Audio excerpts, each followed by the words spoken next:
बिस्मिल्लाहिर्रहमानिर्रहीम। अस्सलामु अलैकुम dear students and dear viewers. First year के टॉपिक जनरल के एमसीक्यू से रिलेटेड आज है हमारा 10th and last video lecture और ओवरऑल इसी टॉपिक जनरल से रिलेटेड अल्हम्दुलिल्लाह 17th वीडियो लेक्चर है जो इस वक्त हम अपलोड करने के लिए जा रहे हैं। स्टूडेंट्स, आज से कबल हमने 9 अलग अलग वीडियो लेक्चर्स एमसीक्यू से रिलेटेड इसी टॉपिक की अपलोड कर चुके हैं। आज इसी जनरल के एमसीक्यू से रिलेटेड हमारा लास्ट लेक्चर है। काइंडली इन तमाम एमसीक्यूज़ को अच्छी तरीके से समझिएगा। टोटल हमारा टारगेट 50 एमसीक्यूज़ का था जो आज इंशाल्लाह ताला हम कवर कर लेंगे। आज हमें पढ़ना है 46 एमसीक्यू से लेकर 50th एमसीक्यू तक। रिमेनिंग 45 एमसीक्यूज़ जो वीडियोज़ अपलोड हम कर चुके हैं उसका लिंक आपको डिस्क्रिप्शन में मिल सकता है और मिल जाएगा इंशाल्लाह। स्टूडेंट देखिएगा, आज की फर्स्ट एमसीक्यू के अंदर क्या कहा जा रहा है, आइडेंटिफाई द करेक्ट स्टेटमेंट। आपके पास 4 स्टेटमेंट्स गिवन हैं, 4 स्टेटमेंट्स आपको दिए हुए हैं, 4 जुमले कह लीजिए और इन चारों जुमलों के बारे में आपको ये गौर करना है, फिक्र करनी है कि इनमें से कौन सा जुमला सही है। इसका मतलब ये हुआ कि जुमले से वाज़ेह हो रहा है कि इन 4 जुमलों में से सिर्फ एक ही जुमला सही होगा और 3 जुमले गलत होंगे। चेक करते हैं कौन सा जुमला सही है। पहले नंबर पर कहा जा रहा है profit does not alter capital. Alter का मतलब होता है तब्दील करना या तब्दील होना। प्रॉफिट कह रहे हैं तब्दील नहीं करता है किस चीज़ को, कैपिटल को। सोचिए ज़रा, गौर करिए कि क्या प्रॉफिट जो है वो कैपिटल को तब्दील करता है या नहीं करता है। तो जवाब ये है कि प्रॉफिट 100% कैपिटल को तब्दील करता है। सिर्फ प्रॉफिट ही तब्दील नहीं करता बल्कि अगर ऑर्गेनाइजेशन को लॉस हो रहा हो तो लॉस भी ऑल्टर कर देता है, लॉस भी तब्दील कर देता है। सवाल ये पैदा होता है कि क्या ऑल्टर करता है। तो याद रखिएगा, अगर ऑर्गेनाइजेशन को प्रॉफिट हो रहा हो यानी कि नफ़ा हो रहा हो तो प्रॉफिट होने की सूरत में कैपिटल अकाउंट क्या हो जाता है, बढ़ जाता है, इंक्रीज़ कर जाता है। और अगर फॉर एग्जांपल ऑर्गेनाइजेशन को लॉस हो रहा है तो लॉस होने की सूरत में यही कैपिटल अकाउंट क्या हो जाएगा, कम हो जाएगा। और इसकी अगर कोई आपको रीज़न ना पता हो तो बहुत सिंपल सी इसकी रीज़न ये है कि कैपिटल के ऊपर जो भी अमाउंट प्रॉफिट का होता है वो जाके एडिशन का सबब बनता है। और अगर फ़र्ज़ करें ऑर्गेनाइजेशन के अंदर लॉस हो रहा हो, नुकसान हो रहा है ऑर्गेनाइजेशन को, तो फिर ऐसी सूरत में कैपिटल डिक्रीज़ कर जाता है। और उसकी बेसिक और बुनियादी वजह ये होती है कि प्रॉफिट के ऊपर या फिर लॉस के ऊपर जो बुनियादी हक़ होता है वो किसका होता है, मालिक का होता है। प्रॉफिट के हवाले से ये हक़ का लफ्ज़ इस्तेमाल करना ज़्यादा मुनासिब है कि प्रॉफिट होगा तो उसका हक़ किसका है, ओनर का है। और अगर लॉस होगा तो फिर ऐसी सूरत में लॉस को जो भुगतेगा, कौन भुगतेगा, वो जाहिर सी बात है ओनर भुगतेगा। और अगर लॉस को ओनर भुगतेगा तो उसका सरमाया क्या हो जाएगा, कम हो जाएगा लॉस की सूरत में। लेकिन अगर ऑर्गेनाइजेशन को प्रॉफिट हासिल हो रहा हो तो it means that the capital of the owner will always be increased in case of profit. Check करते हैं कि हमारे पास आज क्या इसका आंसर निकलने वाला है। करेक्ट स्टेटमेंट आपको ढूंढना है। कहते हैं प्रॉफिट जो है वो कैपिटल को ऑल्टर नहीं करता। ये जवाब गलत है, ये जुमला गलत है, क्योंकि प्रॉफिट जो है वो कैपिटल को लाजमी तौर पर ऑल्टर करता है। और क्या ऑल्टर करता है, कैपिटल को बढ़ा देता है। लिहाजा ये स्टेटमेंट जो है वो तो गलत हो गया। गलत किस सेंस में हो गया, क्योंकि प्रॉफिट जो है वो कैपिटल को ऑल्टर जो कह रहे हैं नहीं करता है। याद रखिएगा कि प्रॉफिट जो है वो कैपिटल को ऑल्टर करता है और यहाँ पे क्या लिखा हुआ है, नहीं करता है। लिहाजा नहीं करता है वाली बात दुरुस्त नहीं है, क्योंकि प्रॉफिट जो है कैपिटल को तब्दील कर देता है। सेकंड जुमला देखते हैं, राइट साइड के ऊपर लिखा हुआ है प्रॉफिट रिड्यूसेस कैपिटल। कहते हैं प्रॉफिट जो है वो कैपिटल को क्या कर देता है, कम कर देता है। बताइए क्या प्रॉफिट जो है, जितना भी ऑर्गेनाइजेशन को प्रॉफिट हो, क्या प्रॉफिट होने की सूरत में कैपिटल कम हो जाता है? जवाब पे कैपिटल कम थोड़ी होता है, बल्कि कैपिटल तो बढ़ जाता है। लिहाजा आपको ढूंढना कौन सा है, सही जुमला ढूंढना है। ये जुमला सही है या गलत है, तो लिहाजा ये जुमला भी गलत हो गया। थर्ड जुमला देखते हैं। थर्ड जुमले में कहते हैं capital can only comes from profit. Capital जो है वो सिर्फ और सिर्फ आ सकता है कहाँ से, प्रॉफिट की सूरत में। याद रखिएगा, कैपिटल के बढ़ने की या कैपिटल के कम होने की एक अहम वजह प्रॉफिट या लॉस ज़रूर होती है, लेकिन कैपिटल के तब्दील होने की अकलौती वजह प्रॉफिट या लॉस नहीं है। बल्कि कैपिटल बढ़ जाता है जब मालिक कारोबार के अंदर इन्वेस्टमेंट करता है, और मालिक अगर कारोबार में से कोई भी चीज़ ड्रॉ कर ले तो कैपिटल कम हो जाता है। यहाँ पे जुमला लिखा है capital can only comes from profit, तो ये जुमला भी दुरुस्त नहीं है। और आपको ढूंढना क्या है, आपको सही जुमले की तलाश है। चौथा जुमला देखते हैं। चौथा जुमला है प्रॉफिट इंक्रीजेस कैपिटल। प्रॉफिट जो है कैपिटल को क्या कर देता है, बढ़ा देता है। हम भी तो ये बोल रहे हैं, पहला गलत, दूसरा गलत, तीसरा गलत और चौथा सही है। चेक कर लें, चौथा ही सही है। चौथे जुमले में स्टूडेंट्स क्या कहा जा रहा है कि प्रॉफिट जो है वो कैपिटल को क्या कर देता है, बढ़ा देता है। ज़रा चेक करिएगा ऊपर जुमला क्या था कि आपको सही जुमले की तलाश थी और सही जुमला जो है, सही स्टेटमेंट जो है वो फोर्थ वन है। स्टूडेंट्स अगर ये बात समझ में आ गई हो तो हम नेक्स्ट MCQ की जानिब बढ़ते हैं। कहते हैं allowances for depreciation account is, allowances for depreciation account है, 4 ऑप्शन आ रहे हैं आपके पास, बताना है अलाउंसेस फॉर डेप्रिसिएशन अकाउंट की नेचर क्या है। पहले तो आपको ये पता होना चाहिए students allowances for depreciation account है क्या। याद रखिएगा अलाउंसेस फॉर डेप्रिसिएशन अकाउंट दरअसल कॉन्ट्रा अकाउंट है। कॉन्ट्रा कहते हैं उलट को, यानी कि उलट का मतलब होता है रिवर्स। किस चीज़ का उलट अकाउंट है? फिक्स्ड टेंजिबल एसेट का। अब आप बोलेंगे फिक्स्ड टेंजिबल एसेट क्या है, तो उसके हवाले से हम वीडियो ऑलरेडी अपलोड कर चुके हैं। सिंपल अभी आपको बता देते हैं कि फिक्स्ड टेंजिबल एसेट से मुराद ये होता है तमाम के तमाम एसेट्स जो कि ऑर्गेनाइजेशन को लॉन्ग टर्म बेसिस के ऊपर फ़ायदा पहुंचा रहे हों, तवील अरसे तक फ़ायदा पहुंचा रहे हों, वो तमाम के तमाम एसेट्स क्या कहलाते हैं? फिक्स्ड और टेंजिबल एसेट्स। टेंजिबल का मतलब होता है जिनको आप छू सकें, देख सकें, जो कि फिजिकल एग्जिस्टेंस रखते हों। मिसाल लैंड है, बिल्डिंग है, इक्विपमेंट है, फर्नीचर है, ऑटोमोबाइल्स हैं, अल्लाह भला करे आपका फर्नीचर है, ये सारे के सारे जो हैं वो क्या है? फिक्स्ड टेंजिबल एसेट्स है। मशीनरी है, टूल्स हैं, टूल्स के अंदर हैमर है, जितने भी टूल्स हैं, याद रखिएगा ये सारे के सारे जिन एसेट्स की मैं नाम ले रहा हूँ आपके सामने, बिल्डिंग है, ये सारे के सारे कैसे एसेट्स हैं? फिक्स्ड एसेट भी हैं और साथ साथ फिक्स्ड टेंजिबल एसेट हैं। फिक्स्ड एसेट क्यों कह रहे हैं? क्योंकि लॉन्ग टर्म बेसिस पे ऑर्गेनाइजेशन को फ़ायदा पहुंचाएंगे। और टेंजिबल क्यों कह रहे हैं? क्योंकि इन तमाम की फिजिकल एग्जिस्टेंस मौजूद है। सवाल ये पैदा होता है कि क्या तमाम के तमाम फिक्स्ड टेंजिबल एसेट्स डेप्रिशिएट होते हैं? आप बोलेंगे जी नहीं, एक अकलौता फिक्स्ड एसेट ऐसा भी है, फिक्स्ड टेंजिबल एसेट, जो कि फिक्स्ड टेंजिबल एसेट के अंदर तो शामिल है लेकिन वो डेप्रिशिएट नहीं होता, और उसका जवाब none other than that is particular land. Land याद रखिएगा एक ऐसा फिक्स्ड एसेट होता है जो कि फिक्स्ड टेंजिबल एसेट की लिस्ट में तो शामिल है, लेकिन ये एक ऐसा फिक्स्ड टेंजिबल एसेट है जो कभी भी डेप्रिशिएट नहीं होता। अब क्वेश्चन ये पैदा होता है कि जितने भी फिक्स्ड एसेट्स हैं जिनके मैंने आपको नाम लिए, वो तमाम के तमाम क्या होते हैं? डेप्रिशिएट होते हैं लैंड के अलावा। और जब इनको डेप्रिसिएशन होता है इनके ऊपर, जैसे जैसे आप उनको यूज़ करते हैं वैसे वैसे इनकी वैल्यू डाउन हो जाती है। तो जो अकाउंट इनकी वैल्यू को डाउन करता है उस अकाउंट का नाम क्या है? Allowances for depreciation. कोई पूछे अलाउंसेस फॉर डेप्रिसिएशन की नेचर क्या है? आप बोलेंगे allowances for depreciation is the Contra account of fixed tangible asset. लेकिन याद रखिएगा एक्सेप्ट लैंड, लैंड के अलावा। बताइए अलाउंसेस फॉर डेप्रिसिएशन अकाउंट अगर फिक्स्ड टेंजिबल एसेट का कॉन्ट्रा अकाउंट है तो जवाब आपको खुद ही पता चल गया कि कॉन्ट्रा एसेट अकाउंट ये कहलाएगा। इसका मतलब ये ऑप्शन आपके पास सही है। बी ऑप्शन में कहते हैं एन एसेट अकाउंट, तो एसेट अकाउंट तो होता नहीं है। लायबिलिटी अकाउंट जिम्मेदारी से भी कोई ताल्लुक़ नहीं है। नन ऑफ दीज, वो भी जवाब गलत है। 48 MCQ की जानिब बढ़ते हैं। If stock is purchased for ₹13,000, stock का मतलब क्या होता है? स्टॉक का मतलब शेयर्स नहीं है, याद रखिएगा। स्टॉक का मतलब यहाँ पे है मर्चेंडाइज, स्टॉक का मतलब है सामान्य तिजारत, स्टॉक का मतलब है गुड्स, और कोई किसी भी किस्म की गुड्स हो सकती हैं। अगर आप शॉपकीपर हैं और आप अपनी दुकान के ऊपर खाने पीने के आइटम्स रखते हैं तो जितने भी खाने पीने के आइटम्स हैं वो आपके लिए स्टॉक कहलाएगा। अगर आप बुक सेलर हैं, कुतुब फरोश हैं और वहाँ पर आपके स्टेशनरी के आइटम हैं, बुक्स हैं, रजिस्टर्स हैं, तो बुक्स और रजिस्टर्स और स्टेशनरी के जितने भी आइटम्स हैं वो तमाम के तमाम आपके लिए क्या कहलाएंगे? मर्चेंडाइज कहलाएंगे। अगर आप गोश्त फ़रोख्त करते हैं तो गोश्त जो है वो आपके लिए क्या कहलाएगा? मर्चेंडाइज कहलाएगा। क्या सीखा आपने? हर वो चीज़ मर्चेंडाइज कहलाती है जिसको इस नियत या इरादे से ख़रीदा जाए कि आगे जाके आपको बेचना है, उसको हम कहते हैं मर्चेंडाइज। मर्चेंडाइज आपने ख़रीद रहे हैं, कितने में ख़रीद रहे हैं भाई? 13,000 में। और फ़रोख्त कितने में कर रहे हैं? Sold for ₹14,000। इसका मतलब 13,000 में मर्चेंडाइज ख़रीदी आपने और 14,000 रुपये में बेच दी, 1,000 रुपये का प्रॉफिट कहलाएगा। कहते हैं द कैपिटल अकाउंट विल।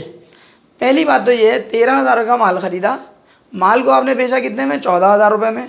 1,000 रुपये का ऑर्गेनाइजेशन के ओनर को हो गया नफ़ा, जिसको आप प्रॉफिट का नाम देते हैं। बताइए अभी थोड़ी देर पहले जिक्र भी आया था, प्रॉफिट के ऊपर हक़ किसका होता है? प्रॉफिट पे हक़ होता है ओनर का। जब ओनर का हक़ होता है तो ओनर का कैपिटल यानी कि सरमाया बढ़ेगा या कम होगा? आप बोलेंगे बढ़ेगा। It means that if the owner is getting profit of ₹1,000 then that particular 1,000 rupees will be transferred into his capital account and this particular 1,000 rupees will increase the capital account of the owner। Owner का जो capital account है उसमें क्या हो जाएगा? इजाफा। Check करते हैं कि ऑप्शन में वहाँ पे है या नहीं है। कहते हैं इंक्रीज बाय 14,000, कौन सी चीज़? Capital account. क्या कैपिटल अकाउंट में 14,000 से इजाफा होगा? जवाब है जी नहीं, क्योंकि जब प्रॉफिट 1,000 का हुआ है तो तो कैपिटल अकाउंट में 1000 का इजाफा होगा। सेकंड ऑप्शन में देखें क्या लिखा हुआ है, डिक्रीज बाय 13,000, 13,000 रुपये से कमी होगी। तो कमी होने का क्या ताल्लुक है कैपिटल अकाउंट से, क्योंकि यहाँ तो प्रॉफिट हो रहा है, लॉस थोड़ी हो रहा है। थर्ड ऑप्शन में कह रहे हैं increase by 1000 rupees, capital account आपका 1000 रुपये से बढ़ जाएगा। तो जवाब है जी हाँ, बिल्कुल बढ़ जाएगा 1000 से। कहते हैं नो इफेक्ट, कोई असर नहीं पड़ेगा। तो ये जुमला भी इनका गलत है कि कोई इफेक्ट नहीं होगा। 49th MCQ की जाने बढ़ते हैं। कहते हैं this account has normally debit balance. 4 option आपको दे रहा है और कह रहा है कि इस में से आपको ढूंढना है कि किस अकाउंट का नॉर्मल बैलेंस जो है वो डेबिट साइड पर आता है। ये बात पहले भी कई दफ़ा मैं आपको बता चुका हूँ, इन्हीं जो वीडियोस अपलोड कर रहा हूँ MCQ से रिलेटेड। क्या बात बता चुका हूँ कि तमाम के तमाम एसेट्स, तमाम के तमाम एक्सपेंसेस का नॉर्मल बैलेंस निकलता है डेबिट पर। तमाम लाइबिलिटीज़, तमाम कैपिटल और तमाम रेवेन्यूज़ का, लाइबिलिटीज़, कैपिटल और रेवेन्यू का नॉर्मल बैलेंस निकलता है क्रेडिट पर। तो आपको सबसे पहले ढूंढना ये पड़ेगा कि जिस अकाउंट की वो बात कर रहा है वो अकाउंट डेबिट का है या क्रेडिट का है, खुद ही आपको पता चल जाएगा। मिसाल के तौर पर पहला ऑप्शन है सेल्स। सेल्स का आपको पता है नॉर्मल बैलेंस निकलता है क्रेडिट साइड पर, क्योंकि सेल्स रेवेन्यू अकाउंट है और वो बात कर रहे हैं डेबिट की, लिहाजा सेल्स पहला ऑप्शन तो गलत हो गया। सेकंड है परचेज रिटर्न। परचेज रिटर्न क्या चीज़ है, कॉन्ट्रा अकाउंट है परचेजेस का। परचेजेस अकाउंट खुद कहाँ होता है, डेबिट पर। परचेज रिटर्न अकाउंट कहाँ होगा, क्रेडिट पर। बात किसकी कर रहे हैं, वो डेबिट की, लिहाजा बी ऑप्शन भी आपका गलत हो गया, क्योंकि परचेज रिटर्न अकाउंट का नॉर्मल बैलेंस क्रेडिट साइड पर निकलता है। Third option sales return. Sales return क्या चीज़ है, ये भी एक कॉन्ट्रा अकाउंट है, लेकिन किसका, सेल्स अकाउंट का। सेल्स अकाउंट खुद कहाँ होता है, क्रेडिट साइड के ऊपर, क्योंकि सेल्स रेवेन्यू है। अगर सेल्स अकाउंट क्रेडिट पर होता है रेवेन्यू होने की वजह से, तो बताइए सेल्स रिटर्न अकाउंट कहाँ निकलेगा, डेबिट पे निकलेगा। रीज़न, सेल्स रिटर्न जो है वो कॉन्ट्रा अकाउंट है किसका, सेल्स का। अगर सेल्स क्रेडिट पर होती है, और से समझिएगा, अगर सेल्स क्रेडिट पर होती है, क्योंकि नॉर्मल बैलेंस सेल्स का क्रेडिट पर निकलता है रेवेन्यू होने के सबब, इंक्रीज इन रेवेन्यू क्रेडिट होता है। तो बताएं अगर सेल्स क्रेडिट पर होती है तो सेल्स का जो कॉन्ट्रा अकाउंट होगा वो कभी भी क्रेडिट पे नहीं निकलेगा। कहाँ निकलेगा, बिल्कुल सही सोच रहे हैं आप, डेबिट पे निकलेगा। It means that C option is the right one, that is sales return का नॉर्मल बैलेंस कहाँ निकलेगा, डेबिट पे। चौथे ऑप्शन को भी देख लेते हैं। कहते हैं अकाउंट पेबल। अकाउंट पेबल भी गलत कह रहे हैं, क्योंकि अकाउंट पेबल कैसा अकाउंट होता है, लायबिलिटी अकाउंट, और लायबिलिटी का नॉर्मल बैलेंस क्रेडिट पर निकलता है, लिहाजा डी ऑप्शन भी यहाँ पे गलत है। आज के हमारे इस वीडियो लेक्चर की लास्ट MCQ और इस टॉपिक जनरल की MCQ से रिलेटेड भी लास्ट MCQ, क्योंकि हमें टोटल 50 MCQs ही अपलोड करनी थी। इससे पहले हमने सेकंड ईयर के टॉपिक डेप्रिसिएशन की अल्हम्दुलिल्लाह 50 अलग अलग MCQs अपलोड करी, और अब हम अल्हम्दुलिल्लाह फर्स्ट ईयर के टॉपिक जनरल की 50 MCQs अपलोड करने में तकरीबन कामयाब हो चुके हैं, क्योंकि लास्ट MCQ पर आ गए हैं। कहते हैं a transaction of cash deposited into the bank. Bank के अंदर कैश क्या कर रहे हैं, जमा कर रहे हैं। आपके पास कैश मौजूद है 2000, 10,000, 1 लाख, जितना भी कैश, वो कैश आप जमा कहाँ कर रहे हैं, बैंक में जाके जमा कर रहे हैं।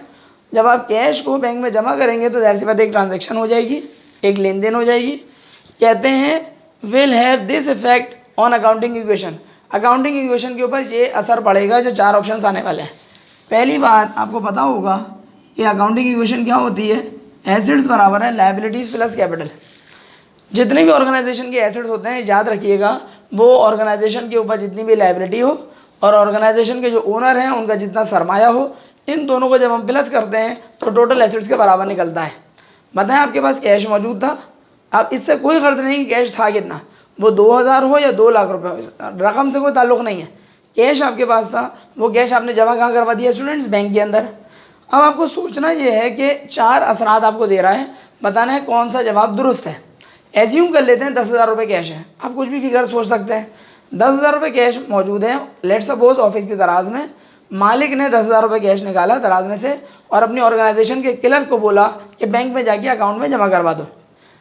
क्लर्क ने 10,000 रुपये का रखे एनवेलप के अंदर, बैंक गया, बैंक के अंदर जो प्रोसीजर होता है उसके तहत बैंक के अंदर रकम 10,000 रुपये जमा करवा दी। बताएं सोचकर 10,000 रुपये जब बैंक में आ जाएंगे, अकाउंट के अंदर आ जाएंगे, तो आपका एसेट अकाउंट यानी कि ऑर्गेनाइजेशन का वो 10,000 रुपये से बैंक बढ़ेगा या नहीं बढ़ेगा, जवाब बढ़ जाएगा।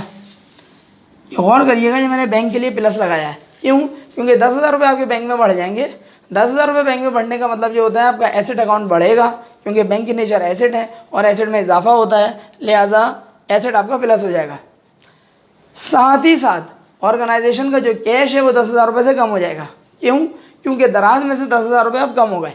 10,000 रुपये जब दराज में से कम हो गए, it means that cash is decreased bye 10,000 rupees, while on the other hand at the same time the amount of cash in the bank will increased। अगर बैंक के अंदर कैश बढ़ रहा है तो इसका मतलब हुआ कि बैंक खुद भी एक एसेट अकाउंट है, एसेट में इजाफा होगा। लेकिन दूसरी तरफ कैश के अंदर कमी होगी, जो कि ऑफिस की दराज में कैश में कमी हो गई। याद रखिएगा, कैश में अगर कमी हो गई तो एक तरफ एसेट आपका डिक्रीज कर गया और दूसरी तरफ एसेट आपका इंक्रीज कर गया, तो प्लस भी हो गया और माइनस भी हो गया। एग्री? बताइए, इस ट्रांजैक्शन की वजह से क्या लायबिलिटी के ऊपर कोई असर पड़ा है? लायबिलिटी से कोई लेना देना नहीं है, ना तो लायबिलिटी इंक्रीज कर रही है और ना ही लायबिलिटी डिक्रीज कर रही है, लिहाजा ये ज़ीरो हो गया। बताइए, इस ट्रांजैक्शन की वजह से क्या कैपिटल पे कोई असर पड़ रहा है? कैपिटल ना तो बढ़ रहा है और ना ही कैपिटल कम हो रहा है, लिहाजा कैपिटल के ऊपर भी ज़ीरो असर पड़ा। लेकिन अगर आप गौर करें, एसेट के ऊपर भी असर ज़ीरो ही पड़ा है। अब बोलेंगे ज़ीरो कैसे हो गया? मैं बोलूँगा देखिए भाई, अगर फ़र्ज़ करें 10,000 रुपये की रकम थी तो 10,000 रुपये से बैंक बढ़ा। बैंक क्या होता है? एसेट होता है, और एसेट में इजाफा हो गया, प्लस हो गया। दूसरी तरफ 10,000 रुपये से कैश में कमी हो गई। कैश क्या होता है? वो भी एक एसेट होता है, और एसेट में कमी हो गई। इसका मतलब वो जितनी रकम से एक एसेट बढ़ रहा है जो कि बैंक, उतनी ही रकम से एक दूसरा एसेट कम हो रहा है जो कि कैश। इसका मतलब हुआ प्लस ने माइनस को और माइनस ने ज़ीरो का जो असर है वो ख़त्म कर दिया। लिहाजा हम कह सकते हैं कि एसेट के ऊपर भी ओवरऑल मजमूई तौर पर असर नहीं हुआ। और जब असर नहीं हुआ तो याद रखिएगा, ओवरऑल बेसिक अकाउंटिंग इक्वेशन के तहत जो अकाउंटिंग इक्वेशन है, उस इक्वेशन के ऊपर कोई असर नहीं पड़ेगा अगर आप बैंक के अंदर 10,000 रुपये जमा करवा देंगे। चेक करते हैं ये ऑप्शन में हमारे पास है जवाब या नहीं है। पहले में कहते हैं पॉजिटिव असर पड़ेगा, तो याद रखिएगा पॉजिटिव असर उस सूरत में पड़ता जब एसेट बढ़ जाता, तो एसेट तो बढ़ नहीं रहा है ओवरऑल, लिहाजा ए ऑप्शन गलत हो गया। बी ऑप्शन कहते हैं नील। नील का मतलब होता है कोई असर नहीं पड़ रहा है, तो वो भी जवाब गलत हो गया। सी ऑप्शन में कहते हैं नेगेटिव असर पड़ रहा है। नेगेटिव असर का मतलब क्या होता है कि जनाब अली आपका जो है वो नेगेटिव हो गया। और चौथा ऑप्शन है नन ऑफ दीज, इनमें से कोई भी नहीं है। बहुत एहतियात से ज़रा देखिएगा, नील और नन ऑफ दीज का फ़र्क ज़रा समझिएगा। बताए लग रहा है दोनों एक जैसे हैं, जबकि एक्चुअल में दोनों एक जैसे नहीं हैं। नील का मतलब होता है कोई असर नहीं है, और नन ऑफ दीज का मतलब होता है कि जो ऑप्शन आपके पास गिवन है ए, बी और सी, उनमें से कोई जवाब दुरुस्त नहीं है। तो ज़रा दोनों बातों को मद्देनज़र रखते हुए फैसला करें। क्या ए आंसर गलत है? जवाब है जी हाँ, ये गलत है। क्या सी आंसर भी गलत है? जी हाँ, सी आंसर भी गलत है। अलबत्ता बी आंसर क्या गलत है? जवाब है बी आंसर गलत नहीं है, क्योंकि बी आंसर तो सही है। क्यों? क्योंकि बी आंसर में वो कह रहे हैं कि असर नील है। नील का मतलब होता है कोई असर नहीं पड़ेगा। जब कोई असर नहीं पड़ेगा तो नील जो है वो सही ऑप्शन है, जो कि ऑप्शन नंबर बी है। जबकि लास्ट ऑप्शन जो है नन ऑफ दीज, इसका मतलब हुआ ए, बी, सी तीनों गलत हैं। तो जब गलत है तो नन ऑफ दीज, इसलिए वो कह रहा है, तो डी ऑप्शन भी आपका गलत कहलाएगा और सही ऑप्शन है आपके पास बी। स्टूडेंट्स, आज के इस वीडियो लेक्चर के अंदर हमने लास्ट 5 MCQs को डिस्कस किया। जनरल की MCQs को अल्हम्दुलिल्लाह हमने कंप्लीट किया, और अपने जानते में हमने मैक्सिमम कहना चाहिए जनरल के MCQs को हमने कवर करने की कोशिश की है। अब आपका ये फ़र्ज़ बनता है कि इन तमाम के तमाम MCQs को अच्छी तरीक़े से ग्रिप करें, क्योंकि जनरल की MCQs आपको स्ट्रॉन्ग होगा इंशाल्लाह, तो आगे के बहुत सारे टॉपिक्स के हवाले से आपके कंसेप्ट इंशाल्लाह ताला स्ट्रॉन्ग हो जाएंगे। काइंडली अगर आपको हमारी वीडियो पसंद आए तो अपने फ्रेंड्स में ज़रूर शेयर करें, और अगर चैनल अब तक सब्सक्राइब नहीं किया तो सर अली अहमद के नाम से जो चैनल मौजूद है उसको सब्सक्राइब भी करें, और बेल आइकन पर क्लिक करना बिल्कुल नहीं भूलिएगा, ताकि आपको हमारी नई वीडियोज़ की अपडेट्स फ़ौरन मिल सकें। आखिर में लाइक और कमेंट करके अपनी पसंदीदगी का इज़हार ज़रूर करें। अगले वीडियो लेक्चर तक के लिए अपने टीचर सर अली अहमद को इजाज़त दीजिए। अपना बहुत ज़्यादा ख्याल रखिएगा। अस्सलामु अलैकुम।